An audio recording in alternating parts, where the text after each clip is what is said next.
ततस्तां राक्षसा दृष्ट्वा निर्विश्चेष्टमरिन्दमं बबन्धुशनवल्कैश्च द्रुमशीरैश्च संहतैः शरोषयामास परैश्च बन्धं प्रसह्य वीरैः अभिनिग्रहं च कौतूहलानां यदि राक्षसेन्द्रो द्रष्टुं व्यवस्येदिति निश्चितार्थः सबद्धस्तेन वल्केन विघ्नो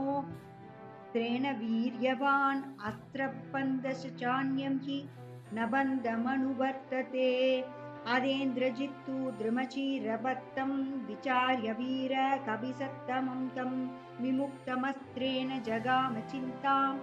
नान्येन बद्धो हयनुवर्ततेऽस्त्रम् अहो महत्कर्म कृतं निरर्थकं न राक्षसैर्मन्त्रगतिर्मविमृशा